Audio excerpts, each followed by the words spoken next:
गुस्से में बड़बड़ाते हुए कमिश्नर को फोन लगाते हुए जल्दी से ऑफिस से निकला और कमिश्नर के घर जाकर उन्हें सारी बात बताई। आदित्य जी को सभी अच्छे से जानते थे तो उन्हें कोई परेशानी भी नहीं हुई। उन्होंने शिजा का नंबर ट्रेसिंग पर डाला और अपनी आगे की रणनीति बनाने लगे। उनकी नजर शिजा के नंबर पर ही थी। करीब घंटे भर के बाद शिजा का नंबर मुंबई से बाहर एक घने जंगल के पास रुक गया। पुलिस ने अपनी टीम बनाई और सभी उस लोकेशन पर जाने के लिए निकल गए। आरवी भी अपनी गाड़ी लेकर उनके साथ ही चल पड़ा।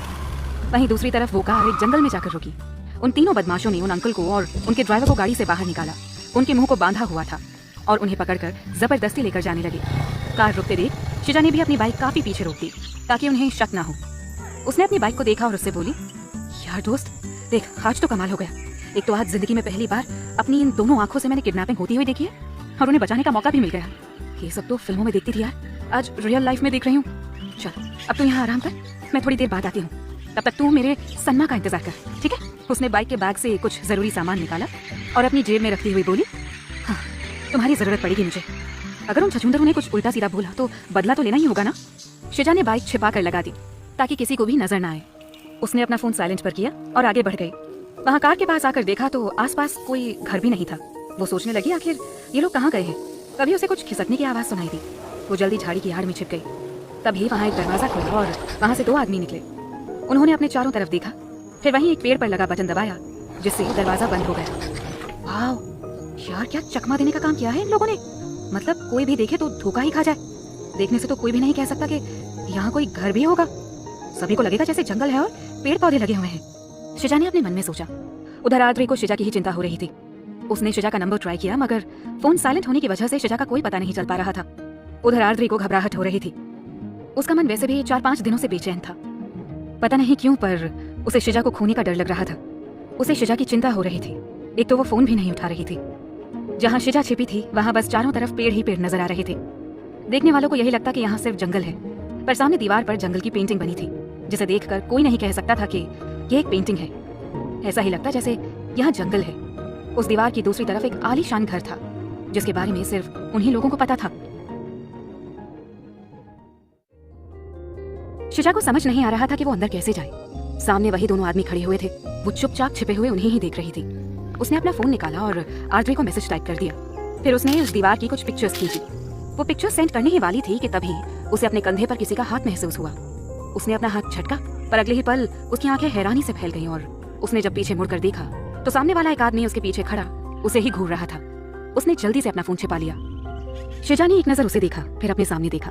उसके बाद वापस उसे देखकर हाथों से इशारा करते हुए बोली, अरे आप तो जादूगर निकले, अभी वहाँ थे और अभी यहाँ आ गए। वो आदमी शिजा को पकड़ने लगा पर उसने उससे बोला, ओए मुझे चलना आता है, मैं खुद चल कर जाऊंगी, समझे? शिजा ने उसे घूरा, फिर अपने हाथ झाड़कर आगे बढ़ गई। दूसरे आदमी ने जब शिजा को देखा तो वो पहले वाले से बोला, ये कौन है, इसे यहाँ क्यों लाया है? पहले वाला बोला, ये यहाँ छिपी हुई थी, मुझे कुछ शक हुआ तो देखा, तब पता चला कि ये यहाँ छिपी है। दूसरा आदमी शिजा को घूरते हुए बोला, ये लड़की यहाँ कैसे आई? शिजा ने अपनी पलकें झपकाई और पैरों से चलकर दिखाते हुए बोली, ऐसे अपनी 11 नंबर की बस से। दोनों आदमी गुस्सा करने लगे। तभी पहले वाला बोला, इसका क्या करें? दूसरा वाला बोला, इसे ऐसे तो नहीं छोड़ सकते वरना हमारे लिए खतरा हो सकता है। चलो इसे भी ले चलो अंदर, पहले यहाँ सारी जगह देख तो लें कि कहीं इसका कोई और साथी तो नहीं है। एक आदमी वहाँ सारी जगह देखने चला गया। लगभग 10 मिनट के बाद वो आदमी वापस आया और आकर बोला, यहाँ और कोई नहीं है, लगता है ये अकेले आई है। फिर शिजा से बोले, यहाँ क्या करने आई थी? शिजा ने एक नजर उसे घूरा, फिर बोली, सारे सवाल जवाब यहीं करने हैं क्या? चलो अंदर लेकर चलो मुझे, यहाँ वैसे भी बहुत गर्मी है। दोनों ने एक दूसरे को देखा। फिर पहला वाला शिजा को पकड़ने लगा पर शिजा ने उंगली दिखाते हुए कहा, ओए बोलो ना मुझे चलना आता है, मैं खुद चलकर जाऊंगी, चलो कहाँ चलना है? अब एक आदमी चलने लगा, उसके बीच में शिजा और उसके पीछे दूसरा आदमी। दोनों आदमी शिजा को भी अंदर ले आए। जैसे ही शिजा अंदर आई तो उसके मुंह से निकला, वाह कितना अच्छा बना है। दरवाजे के दोनों ही तरफ एक जैसी पेंटिंग थी। समझ ही नहीं आ रहा था कि यहाँ पर दीवार है। दरवाजे के बाद रंग बिरंगे फूल लगे हुए थे। गुलाब के फूल देखकर शिजा का मन उन्हें खाने का करने लगा, पर छछूंदर साथ में थे इसलिए उसने अपना मन मार लिया और उन गुलाब को देखते हुए मन में बोली, तुम उदास मत हो, जब मैं वापस जाऊंगी ना तब तुम्हें अपने साथ ले जाऊंगी, ठीक है? तब तक तुम यहाँ एंजॉय करो और मैं जरा अंदर जाकर मजे लेती हूँ इन छछूंदरों के। गार्डन से थोड़ा आगे जाकर एक आलीशान गेट था। बड़े से गेट से होकर वो दोनों शिजा को लेकर एक बड़े से हॉल में आकर रुक गए। वहाँ एक बड़ा सा हॉल था और वहीं एक साइड में उन अंकल और ड्राइवर को बांध कर रखा हुआ था। शिजा को देखकर एक आदमी उनके पास आया और बोला, ये कौन है? दूसरा आदमी उससे बोला, यार ये बाहर झाड़ी के पीछे छिपी हुई थी। तभी एक और दूसरा आदमी उसे देखते हुए बोला, अरे ये तो वही है जो हमारा पीछा कर रही थी, हमारी गाड़ी के पीछे थी। फिर शिजा के पास आकर बोला, ए लड़की बोल, हमारा पीछा क्यों कर रही थी? शिजा ने एक नजर उसे घूरा, फिर अपनी कमर पर हाथ रखते हुए बोली, क्यों बे, मैं कोई लुच्ची लफंगियां छिछोरी हूँ जो मैं तुम्हारा पीछा करूंगी?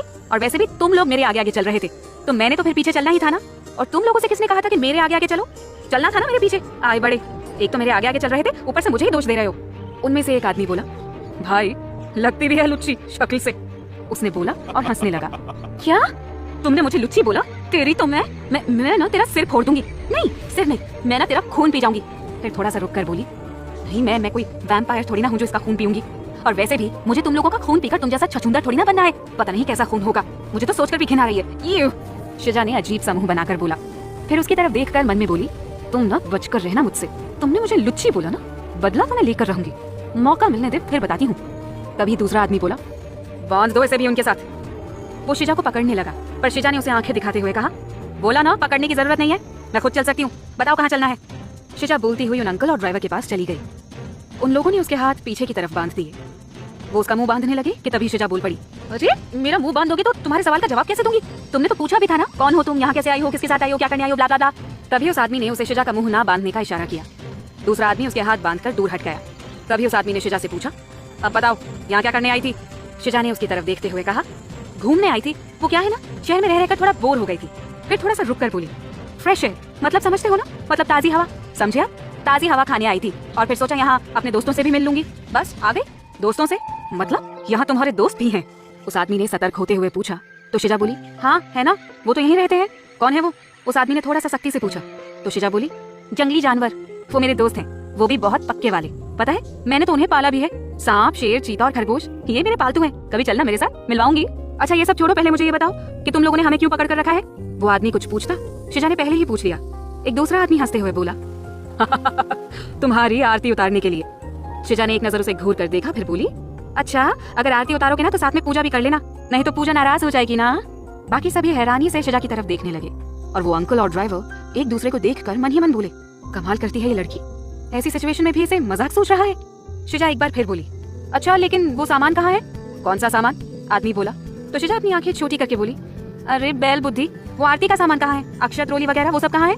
अरे नालायकों, बिना पूजा सामग्री की आरती उतारोगे क्या? जाओ पहले जाकर सारा सामान लेकर आओ। अच्छा और सुनो, सामान एकदम ना A1 क्वालिटी का लाना। वो क्या है ना, मैं प्योर ब्राह्मण हूँ, इसलिए मिलावट बिल्कुल भी पसंद नहीं है मुझे। जाओ जाओ जल्दी करो जाओ। और हाँ जाकर ना जोत भी लाना, बिना जोत जगाए आरती पूजा स्वीकार नहीं होगी। एक आदमी दूसरे आदमी से झल्लाते हुए बोला, यार कहाँ से पकड़ लाए इसे, कितना बोलती है ये, सिर दुख गया मेरा। ओहो हाय रे, कितना झूठ बोलते हो, नालायकों, छछुंदरों, घोंचुओं, निर्लज, दुष्ट प्राणी, पीपल के पेड़ पर लटकने वाले भूतों, चुड़ैलों की मजनू, कुछ तो शर्म करो। अरे बैल बुद्धियों, भगवान से तो डरो, दिन दहाड़े सफेद झूठ बोल रहे हो। लाज शर्म बेचकर खा गए हो क्या जो खुलेआम झूठ बोल रहे हो? है मैंने कब कहा कुछ? मैं तो कुछ बोल भी नहीं रही हूँ, जब से आई हूँ चुप तो बैठी हूँ। इतनी देर से तो तुम लोग ही अपनी पटर पटर बोले जा रहे हो। मैंने तो अभी तक कुछ भी नहीं कहा, तुम लोग ही बोल रहे हो इतनी देर से। पता नहीं कौन सी चक्की का आटा खाते हो जो इतना बोलते हो, मुंह नहीं थकता तुम लोगों का? जब देखो तब बोलना शुरू कर देते हो। ओह गॉड, पता नहीं इनके घर वाले कैसे रहते होंगे, मेरे तो कान ही दर्द हो गए इनकी फालतू की बकवास सुन सुनकर। फिर ऊपर देखकर बोली, हे भगवान उठा लो इन लोगों को। हाँ। शिजा की बात सुनकर सभी हैरानी से मुंह खोले उसे ही देखे जा रहे थे। तो वहीं अंकल और ड्राइवर ने एक दूसरे को एक नजर देखा, फिर धीरे धीरे हंसने लगे। उन्हें शिजा की बातें बड़ी अच्छी लग रही थी। थोड़ी देर तक वहां खड़े सभी आदमी सोच में पड़ गए कि क्या सच में वही लोग बोल रहे थे या ये लड़की। शिजा ने बोला ही इतने कॉन्फिडेंस से था कि कोई भी सोच में पड़ जाए। तभी उनमें से एक आदमी ने खींचते हुए चाकू निकाला और शिजा के पास आते हुए उसकी बाजू पर रखते हुए बोला, अगर एक शब्द और निकला ना तो तेरी गर्दन उड़ा दूंगा। हाँ अबे ओए चिरकुट, ये छोटे मोटे खिलौने से ना मुझे मत डराना, बचपन से खेलती आई हूँ इनसे, तो इसे ना अपने पास ही रख, समझा? शिजा ने उसकी आंखों में आंखें डालकर बोला। तो वो आदमी गुस्से से अपना हाथ हटाने लगा, पर हटाते हटाते चाकू से उसकी शर्ट की बाजू फट गई। शिजा ने जब अपनी फटी हुई बाजू देखी तो उसे गुस्से से बोली, हाँ तुमने मेरी शर्ट फाड़ दी, अब देख तुम, एक बार खोल मुझे, तुझे पूरा का पूरा नहीं फाड़ दिया ना तो मेरा नाम भी मेरा नहीं। मेरी अच्छी खासी शर्ट फाड़ दी, जल्लाद कहीं का, नासपीटा, जंगली सुअर कहीं का, एक बार छोड़ मुझे, फिर बताती हूँ तुझे। उनमें से एक आदमी बड़ी देर से चुपचाप सुने जा रहा था। आखिर में उससे रहा नहीं गया और गुस्से से बोला, ये लड़की ज्यादा जबान नहीं चलाने का, तू जानती नहीं अपुन को, अपुन तेरा वो हॉल करेगा ना कि तेरी लाश भी पहचानने को नहीं मिलेगी। अपुन को भेजा नहीं सटकाने का, समझी क्या? भाई है अपुन का, तेरे पास भेजा भी है, लगता ही नहीं अपुन को। शिजा ने भी उसी की भाषा में उसे जवाब देते हुए कहा। फिर वो उसकी तरफ देखकर टेढ़ा सा मुस्कुराते हुए बोली, और तुम अपुन को नहीं जानते बेड़ू, अपुन वो है जो समंदर में भी आग लगा दे, बिना बादल बरसात कर दे, बिना माचिस तीली जला दे और बिना हाथ लगाए तबीयत बिगाड़ दे। क्या समझे? नहीं समझे? समझ जाओगे। फिर थोड़ा सा हंसते हुए बोली, और तुम मुझे नहीं जानते, अगर जान गए ना तो खड़े खड़े ही तुम्हारी पैंट गीली हो जाएगी। तुम्हें पता है मेरा भाई पुलिस ऑफिसर है, और अगर उन्हें पता चल गया ना कि तुमने मुझे यहाँ इस तरह से बांध कर रखा है तो तुम्हारी खैर नहीं। पुलिस ऑफिसर सुनकर सभी एक दूसरे की शक्लें देखने लगे। फिर वो आगे बोली, अरे भाई ने अगर तुम्हें बख्श भी दिया ना तो मेरे जीजू वो तुम्हें नहीं छोड़ने वाले। फिर थोड़ा सा रुक कर बोली, जीजू समझते हो ना, कीड़े वाला जीजू नहीं, वो बहन के पति वाला जीजू, वो वाले जीजू, उनकी बात कर रही हूँ मैं। वो क्या है ना, मेरे जीजू आर्मी में मेजर हैं और बेंगलुरु में पोस्टेड हैं, पर क्या है ना अभी छुट्टी पर यहाँ आए हैं। और तुम लोगों को तो पता ही होगा ना कि आर्मी वाले अपने दुश्मनों का क्या हाल करते हैं। उन सब की शक्ल पर डर साफ नजर आ रहा था। और आई भी क्यों ना, हमारे आर्मी वालों और पुलिस वालों का खौफ तो हर दुश्मन को रहता ही है। यही हाल अंकल और उनके ड्राइवर का भी था। वो दोनों हैरानी से शिजा को देखने लगे। शिजा की नजर जब उन अंकल पर पड़ी तो उसने आंखों से आश्वासन दिया तो वो समझ गए और मुस्कुरा दिए, जो उनकी आंखों से पता चल रहा था। शिजा ने तिरछी नजर करके उन छछूंदरों को देखा, फिर बोली, और अगर भूले भटके से भी तुम लोगों को मेरे भाई और जीजू ने छोड़ भी दिया ना तो मेरे पति तुम लोगों को तो बिल्कुल नहीं छोड़ने वाले हैं, समझे? क्यों, तुम्हारे पति के आईएएस हैं? उनमें से एक आदमी बोला। तब शिजा जोर से हंस दी और बोली, नहीं, वो आईएएस नहीं है, वो डॉन है। तुम तो यहाँ के भाई हो ना, लेकिन मेरे पति इंडिया के साथ साथ अमेरिका के भी भाई हैं। और जानते हो वो तुम सबसे बहुत ज्यादा खतरनाक हैं। वो बिना तोप के ही गोले दाग देते हैं, साथ ही मिसाइलें भी छोड़ते हैं। अब तुम लोग सोच लो, अगर उन्हें पता चल गया कि तुम जैसे छछूंदरों ने उनकी पत्नी और बड़े पाजी के साथ उनके काका को भी बांध कर रखा है तो तुम्हारा क्या हाल होगा, उसका अंदाजा भी तुम लोगों को नहीं होगा, समझे? बाकी लोगों के चेहरों की हवाइयां उड़नी शुरू हो गई थी। तभी उनमें से एक आदमी बोला, नाम क्या है भाई का? शिजा शर्माते हुए बोली, पागल हो क्या, मैं अपने पति का नाम नहीं लेती। खैर, अभी आते ही होंगे मेरे पति परमेश्वर, उन्हें पता है मैं यहाँ आई हूँ, बस आते ही होंगे। वैसे तुम लोगों को पता है? नहीं, अब तुम लोगों को कैसे पता होगा? चलो मैं बता देती हूँ। वो क्या है ना, पहले मैं भी पुलिस में ही जाना चाह रही थी, फिर सोचा अब एक तो पुलिस में है ही और दूसरे आर्मी में, फिर पति परमेश्वर मुझे डॉन मिल गए, तो फिर प्लानिंग कैंसिल कर दी मैंने। उन सब ने एक दूसरे की शक्ल देखी और मुस्कुराते हुए उसे खोलते हुए बोले, अरे आप तो नाराज हो गई, आपको पहले बताना था ना कि आपके पति भाई हैं, हम ऐसी गलती करते ही नहीं। शिजा ने आगे कहा, बड़े पाजी और काका को कौन खोलेगा? हम खोलते हैं ना, अब आप चिंता क्यों करती हैं? बोलते हुए उन लोगों ने सबको खोल दिया। उन सब ने उनके बैठने के लिए कुर्सी लगा दी। शिजा ने अपने चारों तरफ देखा और वहां रखे पानी के कैंपर के पास गई। उसने अपनी जेब से पुड़िया निकाली और चुपचाप से 2 गिलास में मिला दी। उन दोनों गिलास में पानी भरा और फिर वापस से वो उन सबके पास आई तो उनका बॉस बोला, कुछ चाहिए आपको मैडम? उसने एक गिलास पानी उस आदमी को दिया जिसने उसे लुच्ची कहा था और दूसरा गिलास दूसरे आदमी को दिया जिसने उसकी शर्ट फाड़ी थी। उन दोनों ने पानी का गिलास पकड़ा, पियो पानी। शिजा ने अपना फोन निकालते हुए उन्हें घूर कर देखते हुए कहा। उन दोनों ने जल्दी से पानी पी लिया। फिर उसने उस आदमी की जेब से चाकू निकाला और उसकी तरफ देखते हुए बोली, तूने मेरी शर्ट फाड़ी थी ना, मैंने कहा था ना कि मैं तुझसे अपना बदला लूंगी, अब मैं तुझसे अपना बदला लूंगी। उसने चाकू उसकी गर्दन पर रखते हुए बोला। तभी अंकल बोल पड़ी, नहीं बेटा, तुम अपने हाथ गंदे मत करो। अरे आप चिंता मत करिए बड़े पा, मैं अपना बदला लूंगी पर अपनी स्टाइल में। बोलते हुए उसने उसकी टी शर्ट फाड़ दी। फिर अंकल से बोली, जहाँ बातों से काम चल जाए वहाँ लातों की क्या जरूरत है? वो अंकल मुस्कुरा दिए। उसने बातों बातों में एक कुर्सी पर कुछ कीलें डाल दी और उनके बॉस से बोली, अरे खड़े क्यों हैं, बैठिए ना। वो बॉस मुस्कुराता हुआ जितनी स्पीड से बैठा उससे 2 गुनी स्पीड से चिल्लाता हुआ खड़ा हुआ और उसे इस तरह से उछलते देख सभी हैरानी से उसे देखने लगे। वहीं शिजा और अंकल और ड्राइवर को हंसी आने लगी, पर उन्होंने अपनी हंसी रोक ली। फिर उसका चाकू हाथ में लेकर अपना फोन देखने लगी तो उसमें आर्द्री की काफी सारी मिस कॉल्स थी। उसने आर्द्री को फोन लगा दिया। इससे पहले कि वह फोन लगाती सामने से गेट खुला और सामने खड़े लोगों को देखते ही शिजा के फेस पर एक बड़ी सी स्माइल आ गई और अंकल और ड्राइवर भी चौंक गए। तो वहीं वो आदमी हैरानी से उन्हें देखने लगे। सामने आर्द्री पुलिस वालों के साथ खड़ा था और वो सभी अंदर का नजारा देखकर हैरान ही हो गए। आर्द्री और पुलिस वाले सामने का नजारा देखकर दंग रह गए। वहीं उन गुंडों में से 2 आदमी तो अपना पेट पकड़कर वॉशरूम का चक्कर लगा रहे थे, तो बाकी 6 बिना शर्ट और बिना पैंट के उनके सामने नीचे बैठे हुए थे। आर्द्री को देखकर शिजा खुश होते हुए बोली, अरे आप आ गए, कितनी देर लगा दी आपने आने में? आर्द्री ने एक नजर हैरानी से उसे देखा, फिर सामने अंकल को देखकर उनके पास आकर बोला, अरे अंकल जी, आप यहाँ कैसे? तभी उन अंकल ने सबको सब कुछ बता दिया कि कैसे उन्हें किडनैप करके ले आए थे और किस तरह से शिजा ने उन्हें छुड़ाया। उन गुंडों को पुलिस ने पकड़ लिया और कुछ पुलिस वाले वहाँ चेकिंग करने लगे।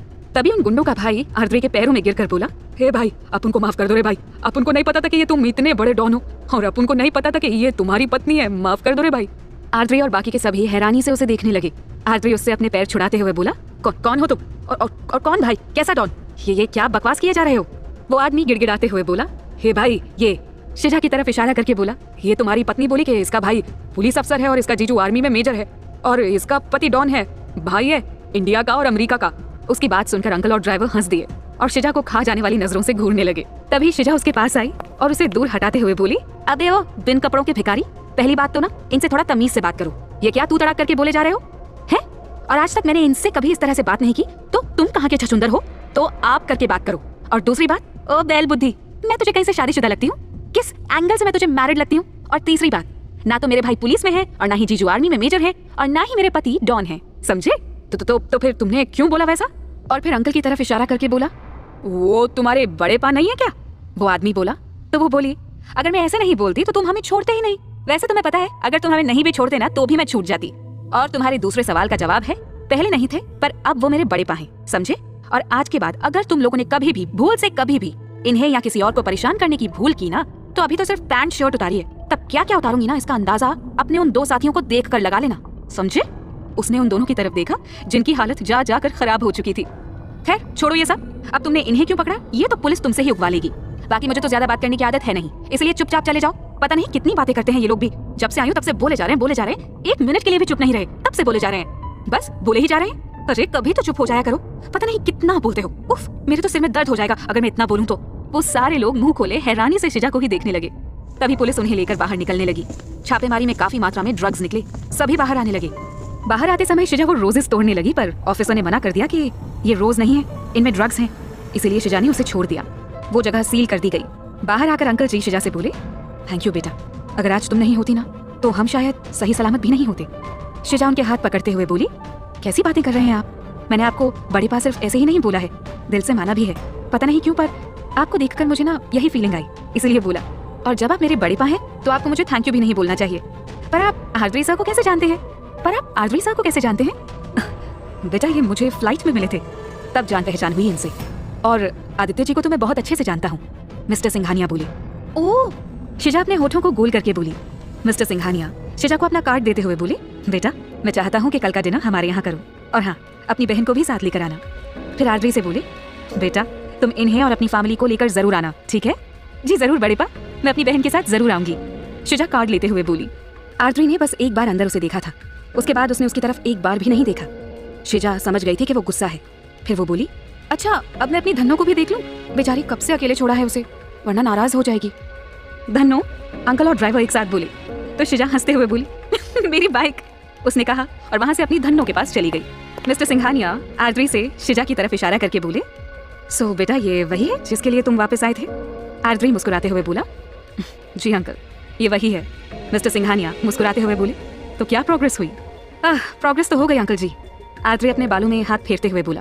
अंकल ने उसके कंधे पर हाथ रखकर बोला, तुमने सही कहा था, सबसे अलग है ये। फिर उन्होंने आर्द्री को सारी बात बता दी कि कैसे उसने सबकी बैंड बजाई। थोड़ी देर बात करने के बाद वो अंकल गाड़ी में बैठकर चले गए और आर्द्री गाड़ी लेकर शिजा के पास आ गया। तब तक उसने अपनी धन्नो को भी बाहर निकाल लिया था। वो अपनी धन्नो स्टार्ट करती उससे पहले ही आर्द्री ने उसकी बाइक की चाबी निकाल ली। अरे मेरे धन्नो की धन्नी, उसे क्यों ले लिया? मुझे मेरी धन्नो की धन्नी चाहिए। आर्द्री ने एक नजर उसे गुस्से से घूरा।